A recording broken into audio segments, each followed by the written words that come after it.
Well, folks, Milton Friedman once said that inflation is everywhere and always a monetary phenomenon. And yet there are a lot of people who are suggesting today that really inflation is going to be the result not of printing money or spending too much money. It's going to be the result of Donald Trump's economic policy. I think this is wish casting. We'll talk about it in a second. First, if you have not heard, our best deal of the year is happening right now. Get 50% off new annual memberships, no code needed. Go to dailywire.com/Black Friday and join right now. So President Trump is currently riding high. His approval ratings are in the high 50s, low 60s. People generally approve of his transition team's plans. They like what they are seeing. And so that means it is now indicative that the media are trying to crush his sort of economic dreams. The idea that is being promulgated by the media is that inflation, which ate up the Biden administration, is now going to plague Donald Trump. Now, this is kind of funny because we were told by this exact same media that inflation was not going to be a factor for Joe Biden when he took office. We were told that modern monetary theory, Elizabeth Warren's bizarre and strange theory about economics, that you could endlessly spend money without ever inflating prices, without ever inflating away people's savings, that was possibly true, that we could just keep spending money until the end of time and inflation would not result. And then, of course, inflation did result. Well, now the claim is that Donald Trump's economic policies are going to produce Trumpflation, that Trumpflation is coming. Now, the pitch on this is basically that Donald Trump is pursuing a series of policies that are going to lead to price increases. Those policies would be, in order, tariffs, tax cuts, and deportations. This is a case made by Alan Blinder over at the Wall Street Journal. He's a professor of economics and public affairs over at Princeton. He was also a member of the Federal Reserve from 94 to 96. He says 3 such policies received the most attention during the campaign: tariffs, tax cuts, and mass deportation of illegal immigrants. He says, no matter how many times Mr. Trump denies it, tariffs are discriminatory sales taxes. Discriminating against imported goods is their purpose. Sales taxes raise prices for consumers. Now, this is true. It is true that tariffs raise prices to consumers. That's literally what they are designed to do. Tariffs protect particular domestic industries against foreign competition. And what that really does, that's nice speak for, it raises prices on consumers in order to benefit one particular class of producers. So let's say that you're a steel producer in the United States, and let's say that China is importing steel at a rate that is much lower. You put tariffs on the Chinese steel, and now it is cheaper for Americans to buy the American steel than the Chinese steel, but that's at a price that is higher than they otherwise would have paid. So the domestic steel manufacturers are very happy, but the consumers of steel are very unhappy. The thing about tariffs is that, like most government policies, they have a set of very specific beneficiaries and a set of extremely diffuse victims. And there's a lot of government policy is that the damage done to the broader public is mild to moderate, and the benefit to a very, very selective class is very high. But that's not exactly what Donald Trump is doing with regard to tariffs. What Donald Trump is doing with regard to tariffs is something different. To understand what he's doing with regard to tariffs, you have to understand the past of Donald Trump. So Donald Trump, for example, threatened incredibly high tariffs on both Canada and Mexico in the middle of his first administration. He was ripping on NAFTA. He suggested that he was going to scrap NAFTA entirely. He was going to increase trade barriers against Mexico and Canada. What was he actually doing? Well, what he was actually doing is just rewriting NAFTA in favor of the United States. The result of the threat of tariffs was the so-called USMCA, the US-Mexico-Canada Agreement. And the changes to NAFTA were somewhat moderate. So, for example, the USMCA required that 75% of a vehicle's parts be made in Mexico, Canada, or the United States. That was an increase from 62.5% in order to remain free from tariffs. It was a moderate change, and it helped the American economy slightly, probably. It also meant that labor laws had to be strengthened in Mexico, so Mexico couldn't use its lax labor laws, things like child labor, in order to undercut American prices. It gave dairy farmers more market access.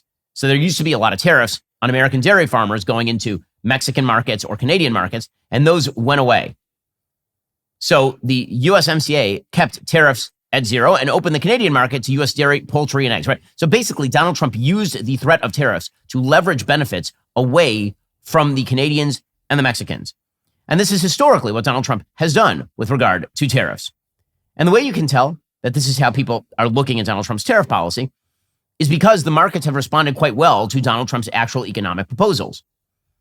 Right? You can see, for example, that President Trump is now hiring as a top member of his transition, Kevin Hassett, to the National Economic Council in the White House.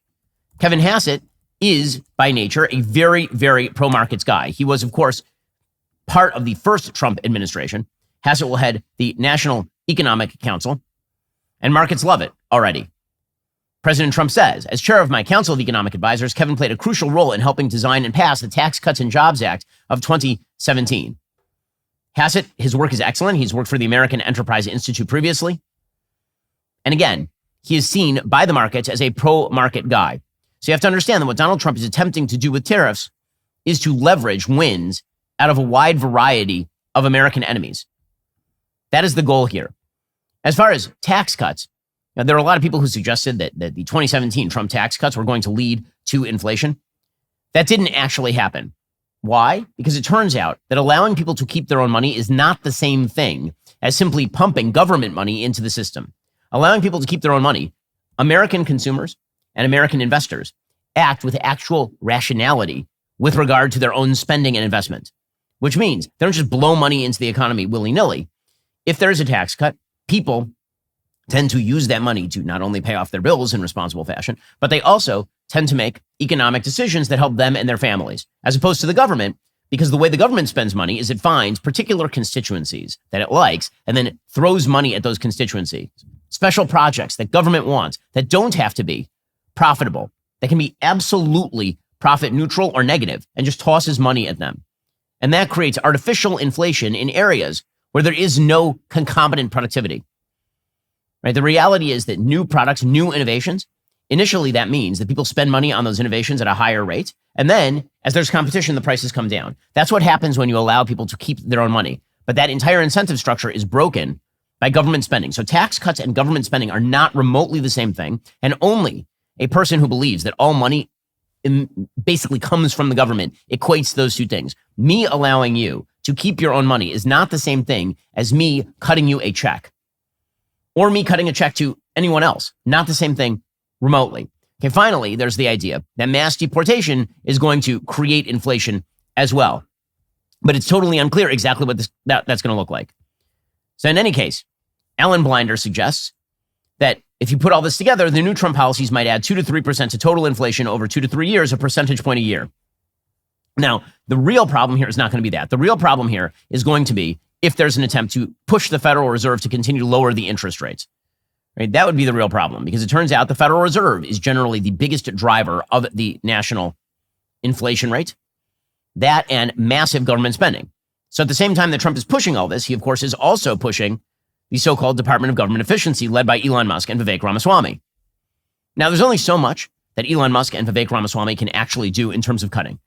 Right? That doesn't mean they can't do anything. It just means that it'll be a lot tougher than people think it will be. Because if you break down the American spending initiatives, the spending as a share of gross domestic product, 14.7% of our GDP is spent on mandatory programs that are already embedded in law that Trump has said he will not touch, like Social Security, Medicare, and Medicaid. When it comes to non-defense discretionary spending, that has remained fairly consistent in terms of its spending levels since the 1960s.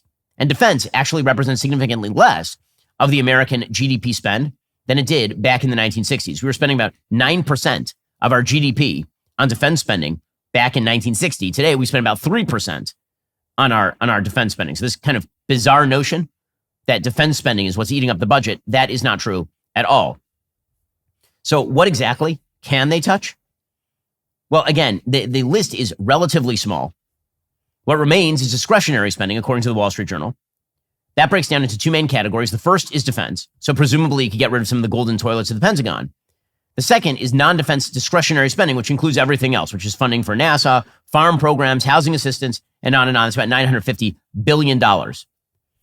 So unless they are willing to touch some of the actual mandatory programs, unlikely they're going to be able to cut all that much. However, Trump's overall economic plans are to cut in particular areas to allow people to keep their own money and to use, again, if tariffs are the main thing that people are worried about in terms of inflationary policy, understand Donald Trump's purpose in using tariffs is as leverage. Even the Wall Street Journal's editorial board, which is very anti-tariff and very pro-free trade, acknowledges that that's probably what Donald Trump is trying to do. They point out the president-elect issued a broadside Monday on Truth Social vowing 25% tariffs against all goods from Mexico and Canada and a new 10% tariff on imports from China. And then he said, quote, this tariff will remain in effect until such time as drugs, in particular fentanyl, and all illegal aliens stop this invasion of our country. Now, again, that is not him making a claim that tariffs are going to help the American economy. That is him making a claim that tariffs can be wielded as a tool of policy. This is part and parcel of his broader approach to foreign policy, which suggests that economic leverage is a very, very important part of getting other countries, America's geopolitical opponents, competitors, and enemies, to do what we want them to do. Listen, there are always people trying to take advantage of the United States. Trump is fighting back against that. And there are always people trying to take advantage of you, which is why we should talk about privacy. A few decades ago, private citizens used to be largely that, private. The internet changed everything, folks. Think about everything you've browsed, searched for, watched, tweeted. Now imagine all that data being crawled, collected, aggregated by data brokers into a permanent public record, your record. Having your private life exposed for others to see was once something only celebrities worried about, but in 2024, when everyone is online, everyone is essentially a public figure. You know who absolutely loves this new reality? The radical left. Big tech, big government, they would love to track every single move you make online, your browsing history, your location, your private information. They would love all of it in their databases. Well, this is one of the reasons I use ExpressVPN every day and why you should as well. Here's how it works. The easiest way for data brokers to track you is through your device's IP address. With ExpressVPN, your IP address is hidden. No more tracking, no more monitoring, no more monetizing your private data. ExpressVPN encrypts 100% of my network data, keeping my data safe from prying eyes. Unlike government programs, it actually works efficiently. Just tap one of your devices and you are now protected. Right now, you can take advantage of ExpressVPN's Black Friday Cyber Monday offer. Get the absolute best VPN deal you will find all year long. Use my special link, expressvpn.com/Ben. Get 4 extra months with the 12-month plan or 6 extra months with the 24-month plan, totally free. That's expressvpn.com/Ben. Get an extra 4 or even 6 months of ExpressVPN for free. Also, a majority of Gen Z supports left-wing policies like open borders and socialism. If we don't reach them and change their minds, the country we know could be lost forever. PragerU is the leading nonprofit when it comes to influencing young people. Listen, we've been working closely with PragerU for legitimately years. We used to share office space with them. They do amazing, amazing work. PragerU's educational, entertaining, pro-American videos meet young people where they are online and opens their minds to the truth. But they need your help. Go to prageru.com, make a tax-deductible donation. Whatever you give right now will be tripled and have 3 times the impact. Donate $10, it triples to 30. Give $100, it triples to $300. PragerU is 100% free to everyone. No fees, no subscriptions. They don't rely on ads or clickbait headlines. Contrary to what the left says, PragerU is not funded by a handful of billionaires. It's funded by people just like you. In order to keep making great content, reaching millions, and changing minds, PragerU needs your help. Please make a 100% tax-deductible donation at prageru.com today. Your gift will be tripled. Again, they do amazing work. We've been working with them for years. I personally vouch for PragerU. They are awesome. Go check them out right now. prageru.com. Donate generously. As the Wall Street Journal points out, the tariff here is in service of Trump's campaign promise to reduce illegal migration and fentanyl smuggling. He vows to take unilateral executive action without any explicit legal rationale. Trump is threatening the countries, including 2 neighbors and allies, with economic harm if they don't help him solve a domestic U.S. problem. Now, again, that's the Wall Street Journal being very skeptical, but the reality is fentanyl is not just, this is where the Wall Street Journal is wrong, fentanyl is not just a U.S. domestic problem, not remotely. I've been down to the border. I've seen the areas where Mexican drug cartels are smuggling fentanyl over the border. They are wide open. It is a massive business for the Mexican drug cartels, and they are working with China. China has been sending over the precursor agents for the making of fentanyl. They send them over to labs that are run by Chinese scientists in Mexico to then cook up all of those precursors into fentanyl, and then those are shipped across the border, in many cases, to even Chinese distributors on the other side of the border. This is a foreign policy problem. It is not merely a domestic policy problem. As the Wall Street Journal points out, he tried a version of this in his first term to coerce Mexico into assisting him in better policing the border, and he liked the result. Mexico went along with the Remain in Mexico program that held migrants on the Mexican side of the Rio Grande while they awaited asylum rulings. Okay, now, again, that is correct. That is what Trump is actually doing. And I think that all of the worries that what he's attempting to do is remake the entire global trading system, that's a lot of rot. Look at the people he's actually appointing to high positions of economic power in his administration. Scott Bessent is not somebody who's going to simply erect Smoot-Hawley tariffs. It was like the 1930 tariffs that helped exacerbate the Great Depression. Donald Trump wants to win. He does not want high inflation, and he does not want low growth, both of which would be the impact of massive across-the-board tariffs without any reference to concessions from the other side. You're already, by the way, seeing the impact. So, for example, Mexico is now getting cold feet over a new Chinese electric vehicle plant after Donald Trump's win. This is according to the Wall Street Journal. Chinese electric vehicle maker BYD is finalizing plans for a factory in Mexico, a push that will test Donald Trump's trade policies and the Mexican government's appetite for conflict with the president-elect. BYD officials say the company is aiming to reach a deal with Mexico state officials to break ground on a factory near one of the automotive hubs in central or northern Mexico. The plans put Mexico in a dilemma made worse by Trump's threat to impose a 25% tariff on Mexican goods. BYD rivals Tesla as the biggest electric vehicle maker in the world. That's largely because, of course, BYD supplies to Chinese citizens and to people who are associated with Chinese markets. There's a major security risk with BYD, by the way. Again, Chinese technology is loaded with monitoring and intelligence gathering operations. This is why TikTok is a Chinese op. Okay, the same thing is true with regard to BYD. Having a lot of BYD cars driving American roads would actually be a rather large security problem.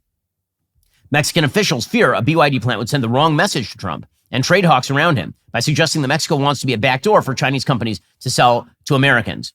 Mexico says it is not aiming to be a conduit for Chinese-made goods and has made strides in addressing illegal immigration. It needs to persuade both the U.S. and Canada of that when talks begin next year on extending the USMCA. Mexico has to present itself with a business card that says reliable partner of North America, said Eduardo Solis, a consultant who previously led Mexico's Automotive Industry Association. That is exactly right. So Trump is already getting wins out of all of this. Now, it's possible that Mexico could decide to shoot itself directly in the foot. After all, their elected president, a woman named Claudia Sheinbaum, who is essentially a socialist. She is the former deputy to Andres Manuel Lopez Obrador, who is a very socialistic, extremely left-wing leader of Mexico, who is in hock with the drug cartels. They're all in hock with the drug cartels, the government of Mexico, because the drug cartels control the border. Well, Sheinbaum says that she's going to tariff American goods going to Mexico. Well, I mean, good luck with that. I'm sorry. The American market for Mexican goods is far larger than the Mexican market for American goods. Apparently, according to Sheinbaum, she sent a Tuesday letter to Trump saying, among Mexico's main exporters to the United States are General Motors, Stellantis, and Ford Motor Company, which arrived in Mexico 80 years ago. Why impose a tariff that would jeopardize them? Such a measure would be unacceptable and would lead to inflation and job losses in both the United States and Mexico. Well, if you don't want that, see, here's the thing about tariffs. What Trump is doing is playing a game of chicken.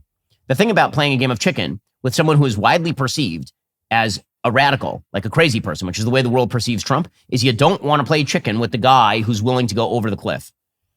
Right? That is not the game you want to play. So is Mexico going to blink? I think they will, especially when faced with the prospect of American markets closing to Mexican goods. Justin Trudeau is also going to be bullied into taking positions that are less antithetical to American interests.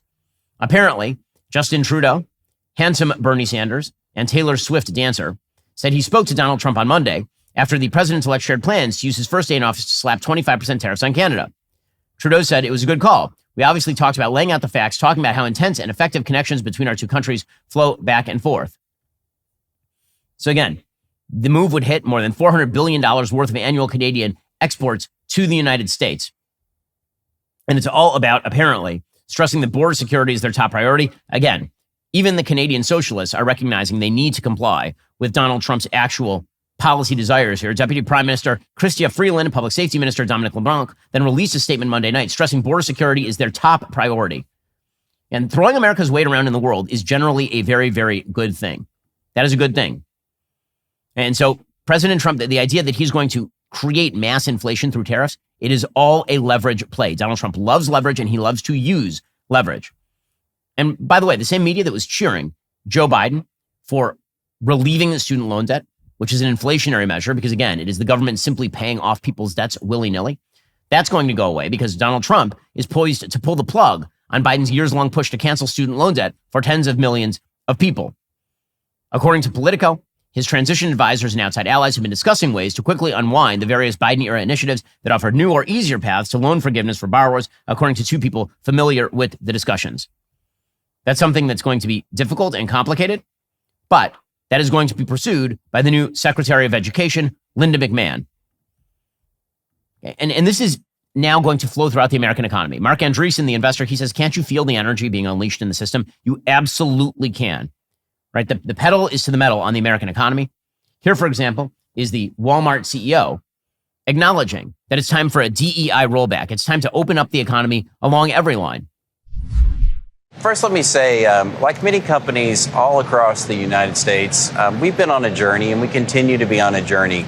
And what we're trying to do is to ensure that every customer, every associate feels welcome here to shop and to feel like they belong. And that term belong, we've been talking about belonging now For almost 2 years, early 2023, we started talking about belonging. And we're going to continue to make the best decisions we can that makes everyone, our customers, our associates, feel like this is an environment they can shop in and thrive in. Okay, so that is him saying, by the way, that they're going to roll back a lot of the DEI initiatives that they are pushing at Walmart. That's John Furner, the Walmart CEO. Like, the handcuffs are off the American economy. And when people are worried about Trumpflation, they have to understand Donald Trump is a results-oriented person. He has always been a results-oriented person. The last thing he wants is his name on an inflationary policy that results in 5, 6, 7% inflation. He knows full well that crippled Joe Biden's presidency and probably ended the Democratic rule in the White House. So he is not going to make that mistake. Now, meanwhile, he is making more excellent picks. So yesterday, he announced, to my great delight, that he is going to choose Jay Bhattacharya to lead the National Institutes of Health. This is amazing. Again, so many people who were victimized by the so-called deep state in the last administration are now leading the departments that victimized them. This is true of Jay Bhattacharya. So Jay Bhattacharya is a Stanford health policy professor. He, of course, was the author of the so-called Great Barrington Declaration, which we talked about at length on the show at the time. It called for ending lockdowns and isolating the vulnerable so everybody who is young and healthy could go back into the workforce, because his point, which was correct, is that young, healthy people getting COVID weren't going to die, at least in very large numbers. And so the idea that we should lock down entire populations was totally wrong. Anthony Fauci attempted to quash Bhattacharya, directed government resources to be used at quashing Bhattacharya. Well, now he is going to be heading up the NIH, a $47 billion agency that funds much of the nation's basic research into underlying causes of infectious and other diseases. This is excellent. Bhattacharya has called for overhauling the agency.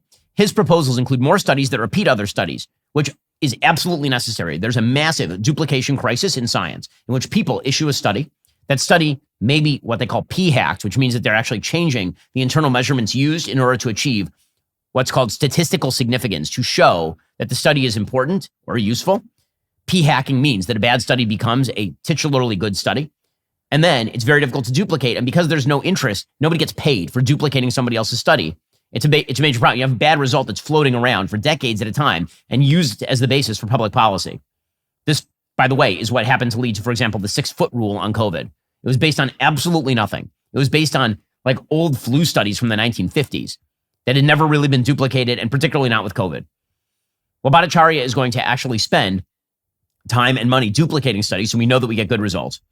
He says this is how you turn the NIH from something that is sort of how to control society into something that's aimed at the discovery of truth to improve the health of Americans. So another excellent pick for President Trump, but you need to make excellent picks when it comes to filling your offices. Look, choosing the right candidate for any office is a huge responsibility. Well, if you are hiring and you want to find the best candidates in your office, you need ZipRecruiter. Right now, you can try it for free at ZipRecruiter.com/dailywire. ZipRecruiter is the hiring site employers prefer most based on G2 ratings. The moment you post your job, their smart technology immediately starts showing it to qualified candidates. No wasteful bureaucracy, no endless waiting, just powerful matching technology that finds you top talent fast so you don't waste time or money. You can even invite the best candidates to apply directly, because in business, unlike in government, efficiency actually matters an awful lot. Remember, if you want to find the right candidates for your office, you need ZipRecruiter. So you have 4 to 5 employers who post on ZipRecruiter get a quality candidate within day 1. Just go to this exclusive web address right now to try ZipRecruiter for free. ZipRecruiter.com/dailywire. Again, that's ZipRecruiter.com/dailywire. ZipRecruiter is indeed the smartest way to hire. If you need to upgrade your employees or you just need to add new employees for your growing business, ZipRecruiter is the best way to do it. We've been using it for years ourselves. Head on over to ZipRecruiter.com/dailywire and try it out for free. Also, let's talk about something that actually works. Efficient business finance management. Want to know how to run your company's finances smoother than a well-oiled machine? Check out Ramp. Ramp is a corporate card and spend management software designed to help you save time and put money back in your pocket. Ramp gives your finance team unprecedented control over company spending. You can issue cards to every employee with actual limits and restrictions, a novel concept in today's world of runaway expenses. Ramp's accounting software automatically collects receipts and categorizes your expenses in real time. No more chasing down receipts. Your employees won't waste hours on expense reports, allowing you to close your books 8 times faster. Unlike most so-called money-saving solutions, Ramp actually puts cash back in your pocket. Businesses using Ramp save an average of 5% in their very first year. Plus, it's easier to set up than my son's Lego sets. You can get started, issue virtual and physical cards, start making payments in less than 15 minutes, whether you have 5 employees or 5,000. And now you get $250 when you join Ramp. Just go to ramp.com/Shapiro. That's ramp.com/Shapiro, ramp.com/Shapiro. Cards issued by Sutton Bank, member FDIC. Terms and conditions do apply. Meanwhile, on the foreign policy front, everyone knows Trump is coming, and that is shaping all the reactions in ways that are both good and bad. So last night, Israel announced that it would approve a ceasefire with Lebanon It's really a ceasefire with Hezbollah. There's always this big issue with regard to the war in Lebanon for Israel, which is that the Lebanese government is basically a meat puppet for Hezbollah. So if you're going to war with Hezbollah, are you at war with the Lebanese government? Are you trying to strengthen parts of the Lebanese government at the expense of other parts of the Lebanese government, namely Hezbollah, which is not just a terrorist group, it's a political party in Lebanon, and the political party that is most in control of many of the military resources and provide an actual threat to the Lebanese armed forces? So all of that's very complicated. Israel announced that it would approve a ceasefire with Lebanon. President Biden announced the ceasefire last night. He, of course, was very happy about this, but we'll explain the underlying dynamics. The reason the ceasefire got signed is because Israel just wants to get beyond Biden. It is that simple. It is that simple. It's a 60-day ceasefire. There are 56 days until this schmuck leaves public office. That is not a coincidence. Israel is simply attempting to get beyond the Biden presidency for a wide variety of reasons we'll discuss in a moment. Here is Joe Biden. Just as the Lebanese people deserve a future of security and prosperity, so do the people of Gaza. They too deserve an end to the fighting and displacement. The people of Gaza have been through hell. Their world's absolutely shattered. What a schmuck he is. Far too many civilians in Gaza have suffered far too much. And Hamas has refused for months and months to negotiate a good faith ceasefire and a hostage deal. And so now Hamas has a choice to make. Their only way out is to release the hostages, including American citizens, which they hold. In the process, bring an end to the fighting, which would make possible a surge of humanitarian relief. Over the coming days, the United States will make another push with Turkey, Egypt, Qatar, Israel, and others to achieve a ceasefire in Gaza. With the hostages released and the end of the war without Hamas in power, that becomes possible. Okay, so let's point out at this point that his immediate turn from Lebanon to Gaza is a great indicator as to what Joe Biden is, which is a complete befuddled moron when it comes to foreign policy. When he says that he's going to attempt to achieve a ceasefire with the help of Egypt, Turkey, and Qatar, those are all cutouts for the Iranian position at this point. Qatar was always a cutout for the Iranian position, which is why Hamas was housed there. Hamas leadership left Qatar and went to Turkey, which is another one of the nations that he has called. Turkey has said that Israel is conducting a genocide. That is said by the dictator Erdogan, who has been the provoker and the instigator of massive human carnage in the Middle East, including in Syria and including in Armenia. Egypt, meanwhile, will not open its border, the Rafah crossing, to allow any of the Palestinians out, even temporarily, so they can be in a safer place, because they don't want the Palestinians, not one of them. And those are the people who are going to be brokering some sort of deal in the Gaza Strip. Yeah, we'll see how that works out. Okay, so in order to understand the dynamics of this particular ceasefire deal, you have to see what everybody's saying about it. So what Biden is saying there is something that's slightly different from what Netanyahu is saying in Israel. So Prime Minister Netanyahu put out a statement last night, and he said, the duration of the ceasefire depends on what happens in Lebanon. We'll enforce the agreement and respond forcefully to any violation. Together, we'll achieve victory.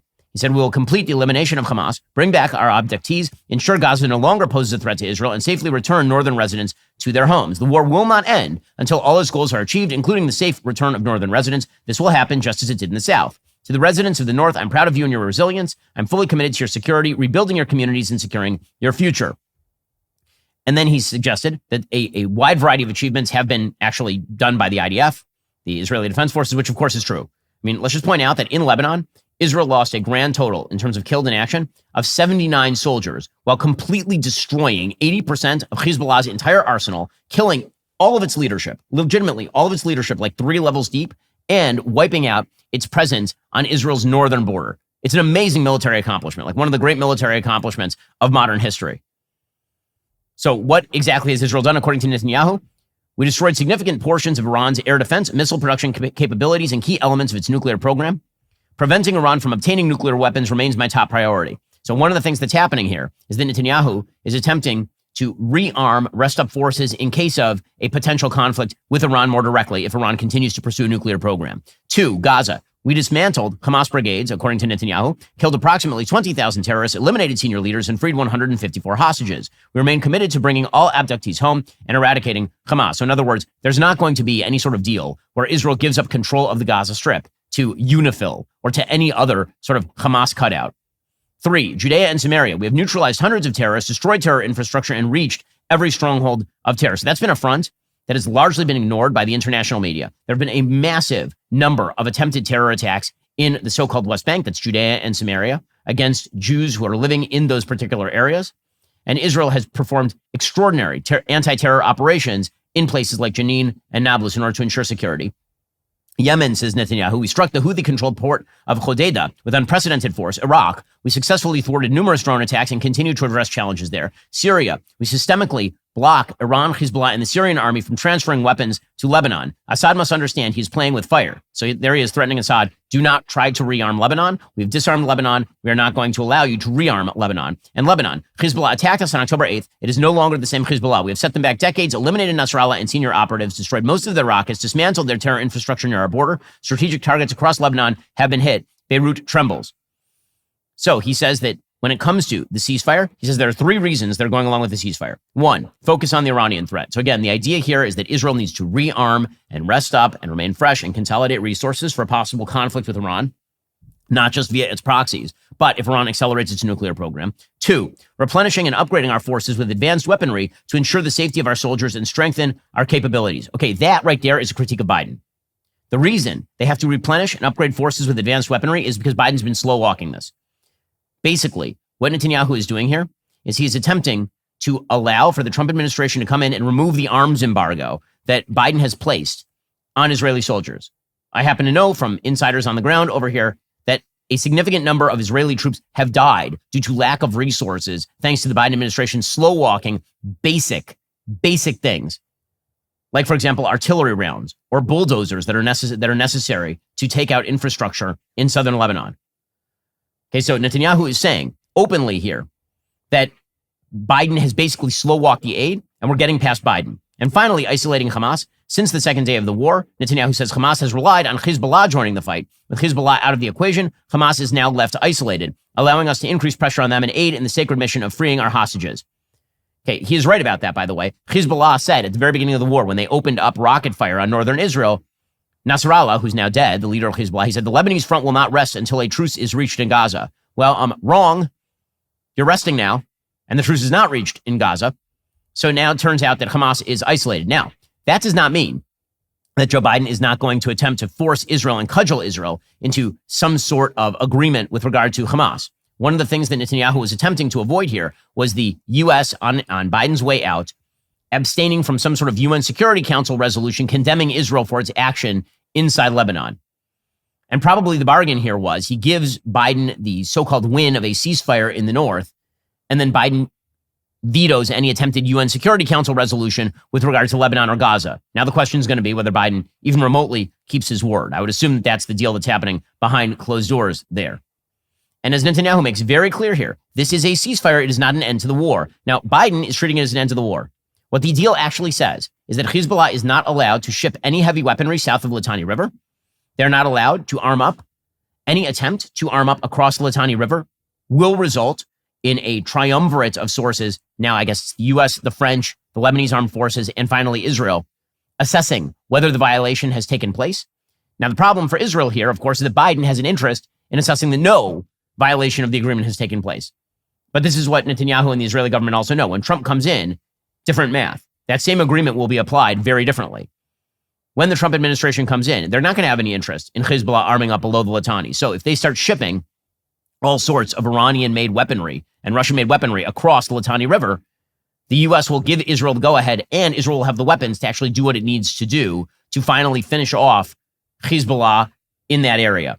And by the way, Israel already is occupying that area. Basically, this agreement means that Israel's troops are supposed to pull back of the so-called blue line, that's the border between Lebanon and Israel, and the Lebanese armed forces, which are supposedly not affiliated with Hezbollah, although there's some sort of complications there, are going to fill that gap.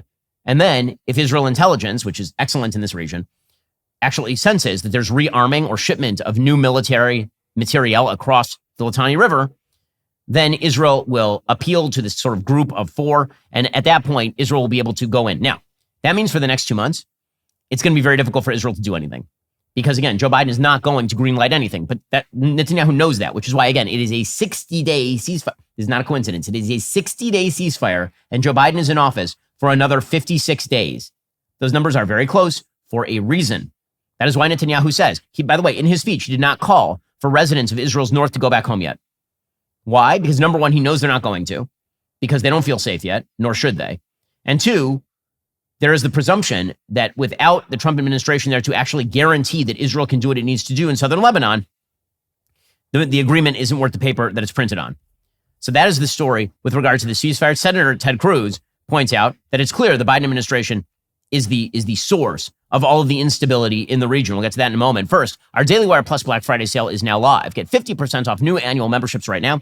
Normally, this is where I'd share a code, but I don't have to today because we don't need a code. Just head on over to dailywire.com/Black Friday. Claim your new Daily Wire Plus membership for 50% off. With Daily Wire Plus, you get it all. Uncensored daily shows with limited ads, live breaking news you can trust, and premium entertainment reshaping culture. From the decade's #1 documentary, Am I Racist, to exclusive series and hit movies, Daily Wire Plus offers all of it and more. Your support makes this fight possible. Don't wait. Join the fight. Save 50% today. Go to dailywire.com/Black Friday. Now, as we say, the reason this agreement is coming about is because of American pressure, but not in a good way. It's not because America is pressuring for an end to the war that secures Israel. It's because Joe Biden has been pressuring Israel not to finish off terrorists since basically December of last year. He's stopped Israel from pursuing everything it needed to pursue in Gaza every single step of the way, while leaking Israel's actual military plans to the New York Times and Barack Ravid on a consistent basis at Axios. The same thing is true with regard to Lebanon. Senator Ted Cruz points out, I am deeply disturbed by both reports that Obama-Biden officials exerted enormous pressure on our Israeli allies to accept this ceasefire and by how those officials are characterizing Israel's obligations, right? It's this that's the really important part. The way that Biden is characterizing the obligations is that Israel now has to pull south of the blue line and that the United States will maybe sort of kind of guarantee that Hezbollah doesn't come in, but maybe sort of kind of not. And that basically the new status quo is that the war is over. Whereas Netanyahu is obviously characterizing this thing as what it is, a ceasefire, and if it is violated, Israel will go back in. As Cruz points out, this pressure and these statements are further efforts to undermine Israel and constrain the incoming Trump administration. Obama-Biden officials pressured our Israeli allies into accepting the ceasefire by withholding weapons they needed to defend themselves and counter Hezbollah, and by threatening to facilitate a further, broader, binding international arms embargo through the United Nations. Obama-Biden officials are already trying to use Israel's acceptance of the ceasefire to ensure Hezbollah and other Iranian terrorist groups remain intact across Lebanon and to limit Israel's future freedom of action and self-defense. Administration officials, including Secretary of State Blinken, today even downplayed Israel's rights under the ceasefire to strike terrorist groups in Lebanon when those groups pose imminent threats. These constraints have been rejected by our Israeli allies. Prime Minister Netanyahu has said, under the ceasefire, Israel retains full freedom of action to counter Hezbollah if the group attacks Israel or tries to rebuild its terrorist infrastructure. The United States should allow and assist Israel in doing so. And that is what's going to happen. When Trump comes in, things change. The arms embargo goes away. Trump does not want American troops involved in any of this, of course. No American does. That said, providing weaponry to America's allies so they can destroy terrorists seems like a pretty obvious idea. It is also worth noting at this point the corruption of the media in covering this entire war. So there's an amazing report out from Cassie Akiva over at Daily Wire titled How Hezbollah Scared Journalists Out of Embedding with the IDF in Lebanon, pointing out that in October, journalists from leading mainstream media outlets embedded with the IDF on tours in Lebanon. But when Hezbollah threatened legal action against the journalists, they all abandoned ship, and a month later, none have returned. The IDF had organized tours on September 30th, October 11th, and October 13th to expose Hezbollah's vast terror infrastructure. Reporters were given a first-hand look at tunnels and weapons caches hidden in villages and other Hezbollah resources Israel faces. Outlets that joined included the BBC, CNN, Fox News, AP, New York Times, Washington Post, Wall Street Journal, and Reuters. So, what exactly happened? Hezbollah then threatened these reporters and reporters that were in Lebanon. And so all of these news outlets stopped embedding with the IDF to actually go look at the problem. Once again, demonstrating that freedom of the press in the Middle East is a lie. Not on the Israeli side, where they provide incredible transparency into ongoing military operations, but on the other side, where Hamas officials, for example, have their offices next to the AP and threaten them with death if they report things that Hamas doesn't like. And Hezbollah threatens the same thing for associates of journalists from major media outlets. Hezbollah, for example, condemned the BBC, suggesting that they had violated Lebanese sovereignty.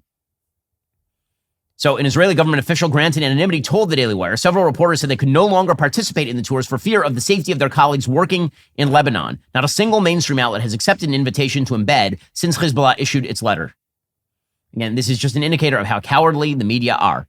In other words, the worse you are to the media in the Middle East, the more the media lick your boots. It really is amazing. Meanwhile, the Biden administration, which continues to futz around with the UN, ignores the fact the UN continues to be one of the great anti-Semitic institutions in the history of planet Earth. The Wall Street Journal, their editorial page, points out that the UN has now fired a special advisor on the prevention of genocide named Alice Rairumu Nderitu. Why? Because she said quite properly and realistically that Israel's actions in Gaza are not a genocide. The publication cited her 2022 paper on when to refer to a situation as a genocide and says the UN should actually, use the correct usage of the term. She points out that this encapsulates genocide, the Holocaust, genocide perpetrated by Hutus on Tutsis in Rwanda, Serbian attacks on Bosnian Muslims, the killings being carried out in Sudan. But she refused to declare correctly that Israel was engaged in a genocide, so basically the UN fired her. These are the international institutions that Joe Biden wants to make the West subject to. It's absolute idiocy. The world cannot wait for the entry of Donald Trump. The world cannot wait to get there. Okay, meanwhile, the Democrat infighting continues. And Kamala Harris, I don't know who did her dirty on this one, but somebody decided it would be a great idea to film Kamala Harris drunk talking to the American people. There is no world in which she is not sloshed beyond all recognition in this video. I mean, truly sloshed. Like this lady's 3 bottles deep at this point. She's gone into the red wine. She went from the rosé to the red wine, and she has been drinking heavily. And here she is giving a note of encouragement to her supporters, while clearly, shall we say, in hobo mode. I just have to remind you, don't you ever let anybody take your power from you. You have the same power that you did before November 5th. And you have the same purpose that you did. And you have the same ability to engage and inspire. So don't ever let anybody or any circumstance take your power from you. I mean, the wine glass here is just off camera. Don't let anyone take your power from you. Well, lady, I don't know what you're talking about, but I hope that you're enjoying your life more now that you're no longer going to be president of the United States. Meanwhile, Michelle Obama is out there marketing books on anti-anxiety. So things are going well inside the Democratic Party. What do we have here?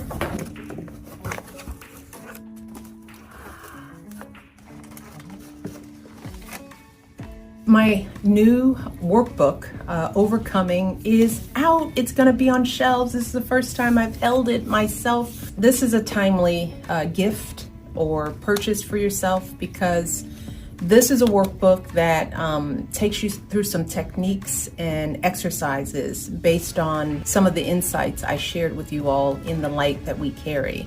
So I encourage you, particularly during this time, during the holiday season, during a time where we feel a little out of sorts, a little anxious, I urge you to pick this book up and just walk through some of the exercises, and also do it in some groups. I mean, I know there are a lot of great book groups out there, and you guys might find that using some of these exercises, techniques, and tips as a form of conversation. So I hope you find this useful. Wellness check on the Democratic Party here, guys. They're having some real problems. Meanwhile, Jen O'Malley Dillon, who is the campaign manager for the gigantic failed Kamala Harris Hindenburg of an effort, she was on with the Pod Save America bros. Again, these people are combined, single-handedly responsible for making Donald Trump president twice. Here she was explaining that they actually didn't do anything wrong. Actually, when they basically hid Kamala Harris from the media for months at a time, that wasn't doing anything wrong.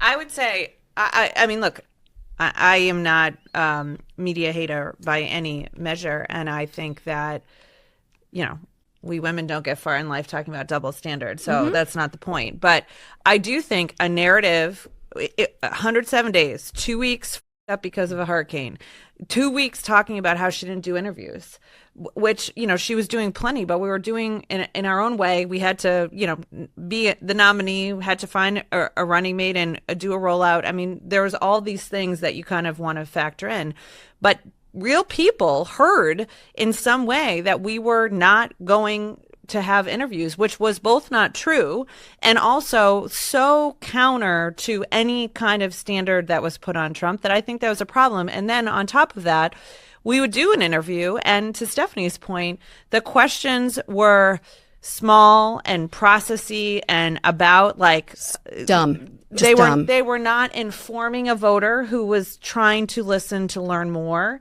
or to understand. And I'm not here to say that the whole system was focused on us incorrectly. I'm just saying, like, again, of the things we need to explore as we move forward as a campaign and as a country, that does a disservice to voters. And, I think back and think we should have signaled more of our strategy early on about podcasts and who we were trying to reach. It's not going to work out for them. It's just not going to. Meanwhile, David Plouffe, another campaign advisor from the Obama team, he was out there suggesting, the real problem is just very hard for Democrats to win the battleground states areas with the crooked media boys. It's always worth reminding people, it's really hard for Democrats to win battleground states. Let's look at Pennsylvania. 25% of the electorate is liberal, roughly. 34% is conservative. By the way, in most battleground states, that conservative number is over 40. So in every battleground state, there's more conservative than liberals. So in Pennsylvania, if experts are to believe, Trump won conservatives 91-8, Harris won liberals 93-6. Moderates, Harris won 56-43, but you kind of got to win 60% of them, right? For Democrats to win battleground states, it is a false choice.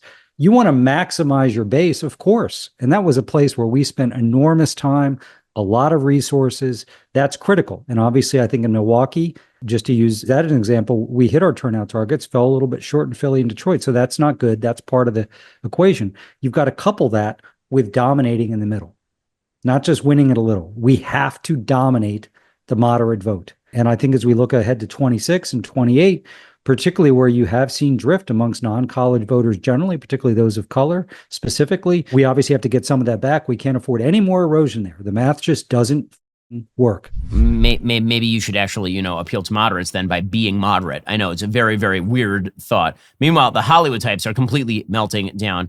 Alec Baldwin, who when he's not shooting cameramen, is apparently on press junkets, he was out there explaining that Americans are really uninformed, which is something to hear from Alec Baldwin, short-lived MSNBC host.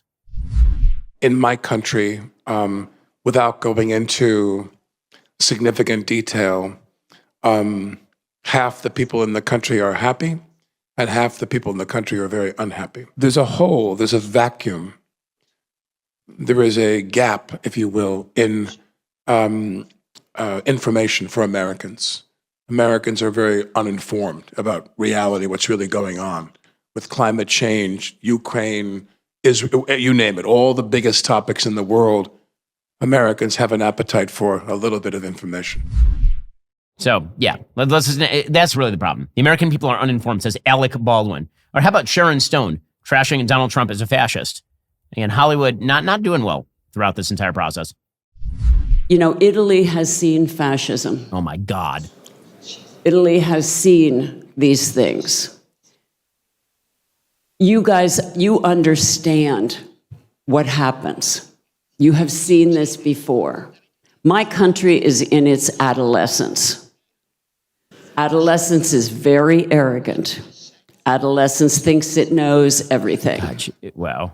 Adolescence is naive and ignorant and arrogant. And we are in our ignorant, arrogant adolescence. I love that she's so historically ignorant. We haven't seen this before in our country. I love this.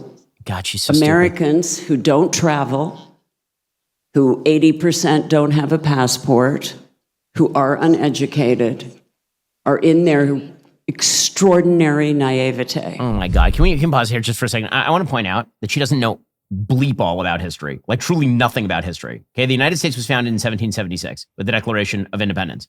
Okay, which means that the United States is now approximately 250 years old. How old is the nation of Italy? Like as an actual consolidated entity? She certainly does not know the answer to this. She's acting as though the United States is really young and Italy is really old. The Risorgimento, which was the actual unification movement in Italy, completed in 1861. Okay, the nation of Italy, as currently constituted, the country of Italy as currently constituted, was formed almost 90 years after the United States was formed. She's going to point that out here, but what is she even talking about? What is she even talking about? The United States is in its adolescence and facing down fascism. Oh my God. But you know what? Their mental unwellness is a sign that they're losing, which is a good thing. And Joy Behar is sort of the icing on the birthday cake of Hollywood level idiocy here. Here she is suggesting that Donald Trump is an autocrat because he's found a scapegoat. Because if there's one group of people who are tolerant, accepting, open-minded, to all sorts of political viewpoints. It is the ladies of The View. So we're all thinking like, oh, he's talking about cats and dogs and crazy stuff. But a lot of voters who aren't tuning into the day-to-day news are seeing these targeted ads that are reaching them where they are. Fear-mongering ads about trans people. But then some were a lot of the majority of his were about the a economy. lot of scapegoating. And every autocrat throughout history has found a scapegoat, and that's what he did. Yeah, I mean, there's no way around that. That is true. I mean, there is a way around that, which is that when he points out that illegal immigration is bad, that's not him scapegoating, that's a policy critique. But again, keep going down this route, folks, and see how it works out for you. All right, coming up, we'll get to some pretty hilarious media meltdowns. If you're not a member, become a member. Use code Shapiro at checkout for 2 months free on all annual plans. Click that link in the description and join us.